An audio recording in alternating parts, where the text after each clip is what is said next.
எல்லாம் வல்ல இறைவனை என் மனமொழிமைகளால் போற்றி பணிகிறேன்.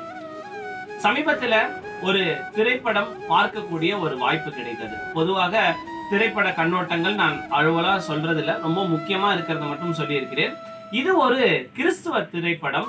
எனக்கு என்னுடைய நண்பர் லாசர், அந்தோனி லாசர் அவருடைய துணையுடன் ஒரு சர்ச் வளாகத்திலேயே அந்த திரைப்படத்தை போட்டிருந்தாங்க. அதை பார்க்கக்கூடிய ஒரு வாய்ப்பு எனக்கு கிட்டியது. அந்த திரைப்படத்தோட பெயர் என்னவென்று கேட்டால் The Face of the Faceless.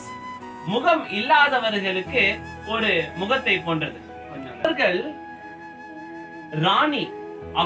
ராணி மரியா என்ற அருட் சகோதரி அவர்கள் கேரளா மாநிலத்துல பிறந்து மத்திய பிரதேசத்துல இருக்கக்கூடிய இந்தோர்ல தலித் மக்களுக்காக எப்படி பணிபுரிஞ்சாங்க, அந்த பணிபுரியும் பொழுது அங்க இருக்கக்கூடிய ஜமீன்தார்கள் அவர்களை எப்படியெல்லாம் துன்புறுத்தினார்கள், அவர்கள் மதம் மாற்றுகிறார்கள் என்ற ஒரு தவறான குற்றச்சாட்டு எப்படி அவர்கள் மீது வைக்கப்பட்டார்கள், ஜமீன்தார்கள் இந்த அருட் சகோதரி அங்க இருக்கக்கூடிய தலித் மக்களுக்கான நல்ல வாய்ப்புகளையும் நல்ல படிப்புகளையும் ஏற்படுத்தி கொடுத்தது, அங்க அவர்கள் அடிமைகளாக இருந்ததிலிருந்து அவர்களை அதிலிருந்து வெளியேற்றியது அங்க இருக்கக்கூடிய சர்வாதிகாரிகளுக்கும் ஜமீன்தார்களுக்கும் பொறுக்கவில்லை என்பதனை கண்டு அந்த அருட் சகோதரிகளை 54 முறை கத்தியால் ஓடும் பேருந்தில் பட்ட பகலில் கொலை செய்தனர் அங்க உள்ள சமீந்தார் சிங் என்பவர்.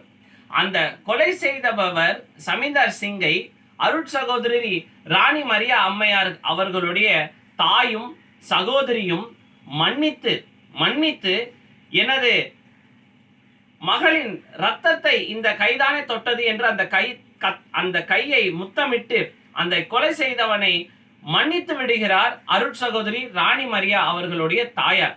அதற்கப்புறம் அந்த குடும்பத்தை சேர்ந்தவர்கள் எல்லாமே அந்த ராணி மரியா அவர்களுடைய கல்லறைக்கு அப்பப்போதுதான் போவதுண்டு. ஆனால் அந்த மன்னிக்கப்பட்டவர் அந்த கல்லறையே சுத்தி வந்து அங்கே தினமும் இருந்து அந்த கல்லறைக்கு தேடி வருபவர்களுக்கு பணிபுரியக்கூடிய ஒரு பெரும் செயலை செய்கிறார். ஆக இந்த திரைப்படத்தின் முக்கியமான ஒரு சாராம்சம் என்னவென்று கேட்டால் அது மன்னிப்பு. ஏனால் மன்னிப்பு இல்லை என்றால் அந்த நிகழ்வு தொடர்பாக இருக்கும். நான் அவனை பழிவாங்க, அவன் என்னை பழிவாங்க, நான் அவனை பழிவாங்க, அவன் என்னை பழிவாங்க. ரிவெஞ்ச். அதை பைபிளில் ஒரு முக்கியமான ஒரு வசனத்தையாக சொல்கிறார்கள். Do not revenge. நீ யாரையும் பழி வாங்காதே, அந்த உனக்காக நான் யுத்தம் செய்கிறேன் என்ற ஒரு வசனத்தை பைபிளில் அருமையாக முன்வைக்கிறார்கள். சமீபத்தில் பைசன் என்ற திரைப்படமும் இதை சார்ந்தும், அதாவது இந்த ரிவெஞ்ச் நம்ம 3 தலைமுறையா 4 தலைமுறையா நம்ம பழி வாங்கிக்கிட்டே இருக்கோமே, இதெல்லாம் நமக்கு உதவுமா என்பதை தான் இந்த திரைப்படங்கள் எல்லாமே சொல்லியது. ஆக இந்த